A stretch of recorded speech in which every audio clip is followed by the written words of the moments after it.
كان جاي لعندي فاهم ليه بعد ولاد قدومة وانت بدري يجوا لعندي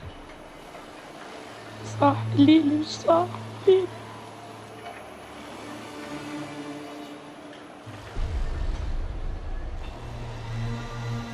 ماتت ماما وبابا وخيي حمودي ماتوا أهلي ماتوا أهلي.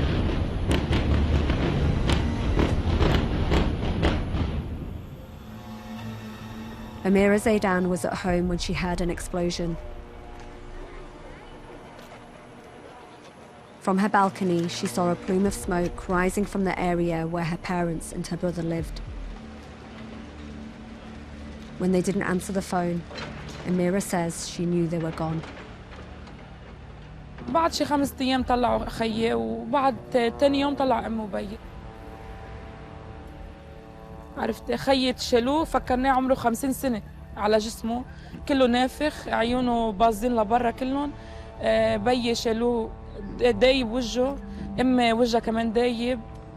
كنا عم نعمل لهم هيك على شعره لخيي لنشوف اذا هو جلدة راسه كلها طلعت بايدنا. عرفت علي امي كل ملامح وجهها صارت هون هيك دابوا على بعض كله. بيي ما فيش عيون كمان.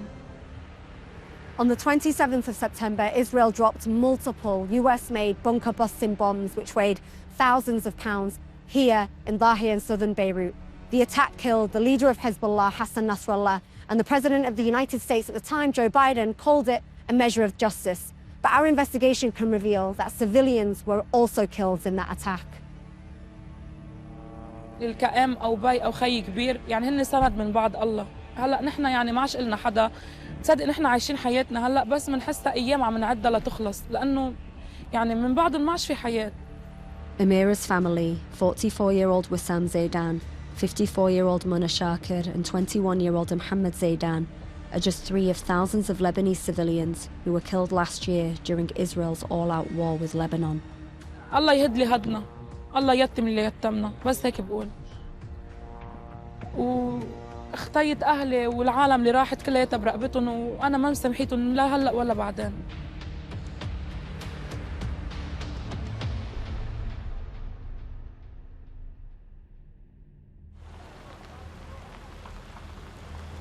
It's late January, we're in Lebanon, and Israel is supposed to withdraw its troops as part of a ceasefire agreement.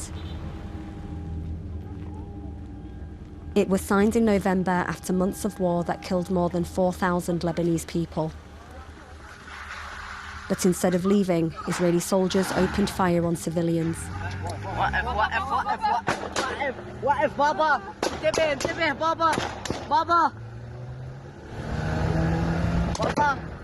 وطي لا بابا بابا بابا بابا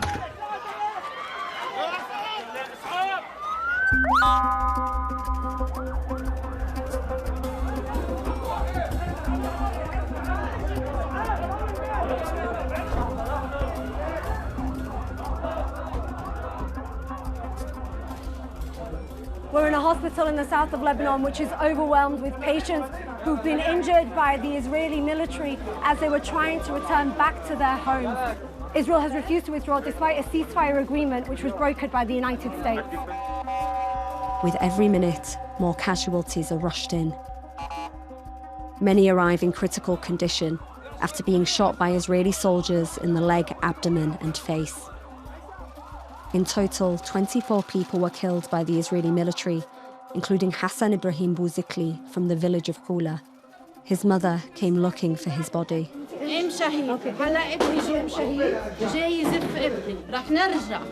مش مسلولين مرفوع الراس وبدمائنا ورح نرجع ورح ننزل اللي بده يظهرنا من أرضنا على أرضنا راجعين هاي طريقنا ونحن هيك بدنا ونحن مستعدين لأكثر من هيك.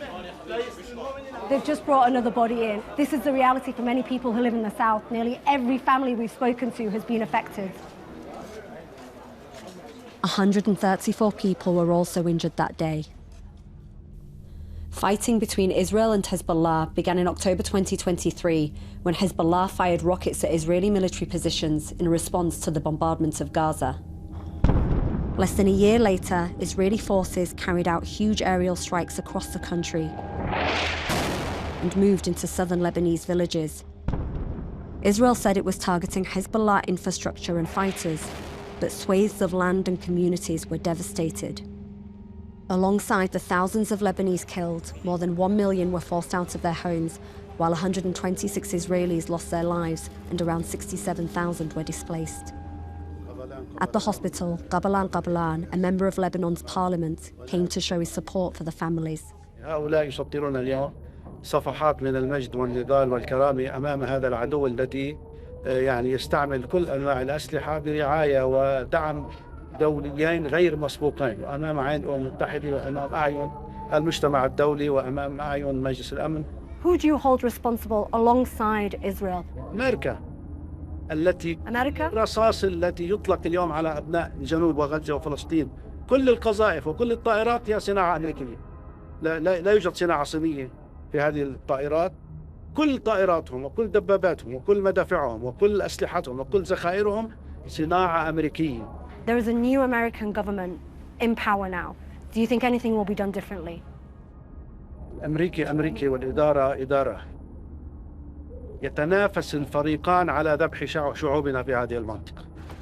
Israel defied the ceasefire agreement just days after Donald Trump was sworn in as President of the United States in January. And under Joe Biden, Lebanon witnessed its deadliest day of war in decades. On the 23rd of September 2024, Israel carried out one of the most intense air raids in recent warfare. At least 558 people were killed. About an hour ago, following indications that Hezbollah was preparing to fire towards Israeli territory, we began striking terrorist targets throughout Lebanon. That day, Mohammed Haider and his family were planning to flee their home near the southern village of Saksakiya. طلعت لفوق على الطابق الثالث، فجأة بلاقي البيت كله عم يقشط، عرفت كيف؟ هلا عم شوف، هلا أنا لما كنت عم شوف مثل الشتاء بس لونه رمادي. هلا بس نزلت، بس خبطت بالأرض فصلت، عرفت كيف؟ يعني معش وعيت على شيء. ضليت تحت تقريبا شي 7 ساعات. فجأة لما فقت واستوعبت وعيطت وصرخت وشدت ما كنت قادر أقوم. 7 hours. 7 You were under the rubble. What were you thinking? Do you remember your thoughts? هلا الشعور كثير صعب، يعني إذا بتموتي أفضل من إنه تقعدي تحت الأنقاض. كثير صعبة، كتنفس، يعني ما فيك تتحركي، كل الحجار عليك، كل شيء، يعني جسمك بس ثابت 7 ساعات، ما فيك تتحركي. Did you think that you were gonna make it? فكرت أول شيء إنه كان ينزل الصاروخ من فوقي قد ما كنت الأرض تراج وما عادش في حدا يساعدني، وأنا بقيت لحالي عايش، عرفت كيف؟ ما عادش في صوت بالمرة. هلا بس طلعت دغري فت على المستشفى، ضليت 3 أيام، صار العدو يضرب حد المستشفيات. When did you find out that your mother and sister had been killed? تاني يوم بالمستشفى، تاني يوم عرفت إنه أختي وأمي استشهدوا. كيف؟ كان قرابتي كان قاعد تحت، كان قاعد على الأرض يعني وعم بقلب على الفيسبوك بشوف صورة أختي، عرفت كيف؟ بشوف صورة أختي. هلا قلت له أعطيني شوية تليفون، قال لي لا مش هي، صار هو شو إنه بدوش يفرجيني عليها. وقتها قلت لهم اتركوني لحالي بالغرفة وصرت أبكي. The body of Mohammed's 15-year-old sister Hasna was found hours after the strike, but there was no trace of his mother Fatima. عمليات البحث عن أمي بعدها مستمرة. For months, he documented the search for her body in videos he posted online. It's believed that the force of the bomb was so powerful that Mohammed may never find what remains of his mother. And so far, no one has told him why his home was bombed. Israel says that it is targeting Hezbollah infrastructure, fighters. Is there anything to do with Hezbollah here? مثل ما شايفين بيت عادي، ما خصنا بحدا، نحن عرفت كيف؟ نحن عايشين لحالنا، بس بيوصل على الإعلام إنه هو لحزب الله، بس على الواقع مش مزبوط. The area is sparsely populated and Mohammed's house is gated and stands alone. He says no one else was at home with them. It appears that this house was specifically targeted, and Mohammed says that there were 2 missiles that hit this building. On that side, which is now completely destroyed, there are still fragments left here of what we think is the bomb. We're going to gather the information from these fragments that we found, and we're going to give it to experts to find out exactly what bomb it was and where it was made. Airwars is a UK-based watchdog that investigates civilian casualties in war. And you can see, so this bit was completely destroyed. They worked with Armament Research Services, an organisation that specialises in munitions, to find out what happened to Mohammed's family. We found remnants of shrapnel, and we sent you that footage. What could you make out from that? We have evidence of what's called a JDAM kit. So it's a kind of piece of material that attaches onto a specific munition and allows it to hit a very particular coordinate. So from that, we know that there must have been coordinates essentially plugged into the targeting system in order for that bomb to have been dropped. So it's not a case of kind of like arbitrary dropping munitions. This had a coordinate attached. The other thing that we know from the images that you shared is that this is a BLU 109. So this is a particular type of bomb. It's 2,000 pounds, and it's supplied, as far as we know, by the Americans to Israel. So this means that it's a huge weapon. They're used to hit tunnels underground. So the precision element was a JDAM, American-made. The bomb likely to be American-made. The aircraft that it was dropped from, American-made. So heavy US hand involved in this. This was a very targeted strike. Yes.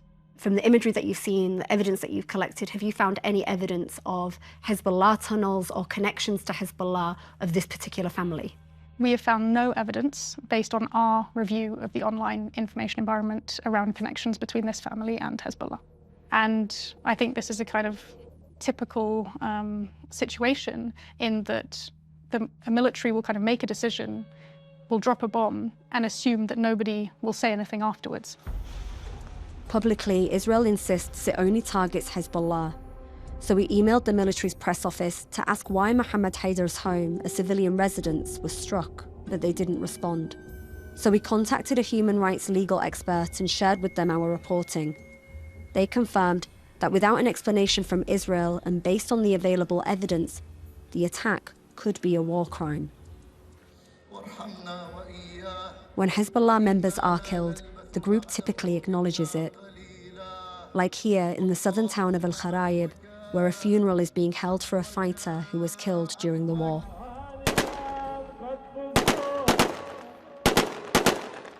Many people from all over this village have turned up to pay their respects, including women and children, and that's because in some Lebanese communities, Hezbollah is seen as a vital force against the threat of an Israeli occupation.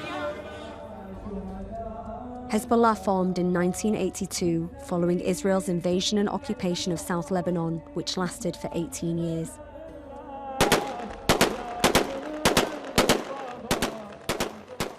It also has significant presence and support in the southern Beirut suburb of Dhahia, where its leader Hassan Nasrallah lived and was killed. The district has been bombed before. In 2006, Israel flattened neighbourhoods in Dhahia and damaged the country's entire civilian infrastructure, killing 1,200 people over 34 days. This Israeli military tactic, known as the Dhahia Doctrine, aims to inflict widespread damage on civilian areas. Now, 18 years later, the airstrike that killed Hassan Nasrallah also destroyed at least 4 residential buildings. Amira's family lived in one of them. إسرائيل هي اللي تسببت بهيدا الشيء. هن بيقولوا لك إنه حذروا، هن ما حذروا. بهيدي الضربة أول يوم 27/9 هن ما حذروا هونيك أبداً. ولو حذروا ما كان في شي 6-7 عيال بالبناية وراحوا لو محذرين. And were there a lot of civilians that lived in that area? نحن بهيدي البناية كانت كلها مسكونة. Do you think you'll get justice for who killed your parents? ما حدا بحس إنه ما حدا تحقق العدالة فيهم، بس نحن تركنا أمرنا لله. Do you remember the last conversation you had with your mum? أنا بهذا اليوم قمت بعثت لها لماما الصبح، قلت لها ماما سامحيني إذا صار لي شيء. قالت لي ماما ما تحكي هيك، إنه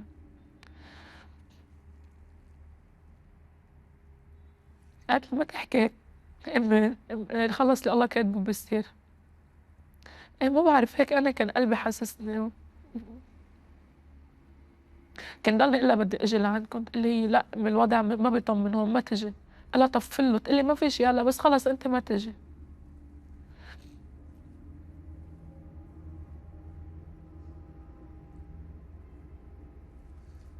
وخيي قبل بيوم بالليل اجى لعندي لهون، كنت بدي اعطي اغراض بس ضليتني واقفه على البرندة عم بتطلع عليه هيك لبطل بين على الطريق. ما بعرف حسيت والله انه قلبي راح معه. يمكن كانوا عم يودعونا بطريقه نحن انه ما حاسين فيها انه هذا كان وداع. Airwalls has created the most comprehensive database on Lebanon's victims. We asked them about the day Mohammed Haidar's family was killed. On the 23rd of September, we saw the deadliest day for civilian casualties. From your work and your research, what have you found? Looking at the 23rd, we found at least 56 incidents of civilian harm. Looking at just these incidents, we understand that over 270 civilians were killed. In 44 of those incidents, only civilians were killed. In those 12 incidents where militants were also killed, on average, they were killed alongside 5 civilians. In every single one of those incidents where a militant was killed, they were killed in a residential building or a residential building was destroyed in the process. Is this a typical trend that you're seeing when it comes to analysing events like this in conflicts? If we look at, for example, the Battle of Raqqa, the Battle of Mosul, we were not seeing the same level of kind of concentrated harm to civilians based within those family units. So the kind of destruction of families living together in residential buildings, or the number of children killed, kind of proportionate to the overall civilian death toll. October 7th and continuing war from Gaza kind of like blew that out the water, and these are numbers that we hadn't really seen before. And then what we've seen in Lebanon is a kind of mirroring of that trend that has now, and this concerns us, has become very normal. Israel receives more US weapons every year than any other country. The Trump administration says it's approved around $12 billion worth of arms to Israel since January. And just months before, the Biden administration approved thousands of Joint Direct Attack munitions, or JDAMs, like the ones found at Mohammed Haidar's home. Democratic Senator Mark Kelly has repeatedly spoken in favor of providing these weapons to Israel, so we caught up with him ahead of a Senate committee meeting. You've previously spoken about the importance of selling JDAMs to Israel. Is that something you stand by? When you're trying to reduce the chance of hitting something that you don't want to hit, you need something what's called a low CEP weapon. The probability of it being accurate. Things like naval gunfire, not accurate. Artillery, not very accurate. JDAM is much more precise weapon, helps you hit the target. And to avoid. So we went to Lebanon. Damage. We went to Lebanon. We found a house that was a civilian home that had been completely destroyed. 2 people were killed because of, and we found remnants of a JDAM there. So the allegations are that they're using JDAMs to. Former State Department official Josh Paul worked on arms deals before resigning in October 2023 over the sale of US weapons to Israel following its bombardment of Gaza. When we spoke to Senator Mark Kelly, he justified the sales of JDAMs to Israel because he said the precision targeting this allowed meant that the number of civilian casualties would be reduced. What do you say to that? So there's a logical flaw in Senator Kelly's assumption, which is that the partner country, in this case Israel, is actually using that precision to avoid civilian harm. I think anyone who looks at a photograph of what Gaza looks like right now can see that there has been no interest whatsoever in that type of precision, that there has been a complete obliteration of buildings, and the same is true of course, in Lebanon. Do you know what weapons, American weapons, were used when Israel and Lebanon were at war? So we know that if a bomb is being dropped from an Israeli airplane, it is being dropped from an American-made airplane. Most of the precision-guided munitions that Israel uses are either American-made, like the Joint Direct Attack munition, the small-diameter bomb, Hellfire rockets. Most of those bombs themselves as well, the actual explosive units, are American-made. So say weapons have been sold to a particular country, and there is clear evidence that the weapon has been used against international human rights law. Are there any processes that can be taken after that in order to have some form of accountability? What there is first of all, an absolute right under US law for arms transfers to be suspended, stopped, denied at any time for any reason. So if there is a suspicion even of a violation of international law, the State Department doesn't have to issue the export license, doesn't have to approve the sale. That's a policy decision that can easily be made. The other factor is when there are US dollars involved, when we are the ones paying for the arms, as very frequently in the case of Israel, then there is something called the Leahy law, which prohibits US military assistance going to units that are credibly alleged to be involved in gross violations of human rights. But in any case, it has never been applied to Israel. And that doesn't appear to be changing under Donald Trump. After taking office, he scrapped a directive that required countries receiving US weapons to pledge that they would follow international humanitarian law. All of the questions, doesn't the Biden administration need to step in and stop the Israelis? No. Their objective is to kill 0 civilians. Republican Senator Ted Cruz, who has become one of the president's most loyal allies, has declared himself Israel's leading defender in the Senate and openly opposed the Lebanon ceasefire. Senator Cruz, could I ask you again about the Republicans' commitment to international human rights law? Is that something that you believe states should be adhering to? Human rights law matters enormously, and I will say standing up to those that commit gross acts violating human rights, standing up to Hamas, standing up to Hezbollah, standing up to Iran, I think that powerfully vindicates human rights. And what about Israel's allegations that Israel has violated international human rights law in Lebanon and in Gaza? Do you think that they should also adhere to that, and should they be penalized if they're not by the United States? Look, I understand that an awful lot of Europe has an obsession with Israel, and it is unfortunate that centuries of anti-Semitism in Europe seems to have not gone away. And that response in the hold on, I'm speaking. Okay, if you're going to interrupt, Senator. So what do you think about Trump's take? So Senator Cruz's position and his office's position has always been strongly aligned with the Israeli right wing, and so there's always been a tight connection there and a lack of willingness to question anything that Israel does. What do you think the future holds in terms of accountability and ensuring that when American weapons are used, that human rights, international human rights law is followed? I do fear that we might be at a turning point in modern history, in which I wonder if we will still be talking about international law at all in 4 years' time, in 8 years' time. It is a system that America, I think, will grieve the loss of once it is gone. For Amira and Mohammed and those mourning the loss of their families, the lack of accountability compounds their suffering.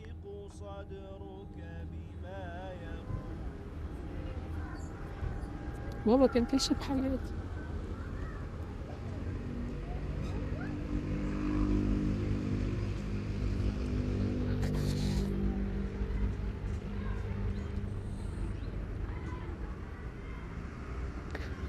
كان رفيقي، كان خيي، كان بيي، كان امي، كان كل شيء بحياتي.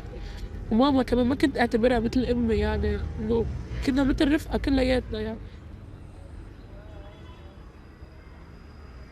هلا بس استشهدوا انه تركوا لنا اختي وخيي الصغار. في انا واخواتي البنات الكبار انه صار عندنا مسؤوليه كبيره، ونحن يعني نحن قد ما بنقدر نقدم لهم لاخواتي حنكون حدهم، بس اكيد نحن ما بنقدر نغطي على امنا وبينا. تمنيت انه اخسر الدنيا كلها وما اخسر اختي يعني. وامي كمان، شو امي الله يرحمها، هي بعضها بقلبها والحجار، بعض ما لقيناها ولا شقفه ولا شيء ولا شيء. الاسلحه اللي عم تنبعت لاسرائيل عم تقتل فيها ابرياء مثل ما شايفين انتم، اولاد وبنات وكل شيء عم ينقتل، وكبار بالعمر وحيوانات واشجار عم تنشال. يعني مش مزبوط هالشيء، عرفتي كيف؟ ما لازم يبيعون ولا سلاح ولا شيء ولا يعطون شيء.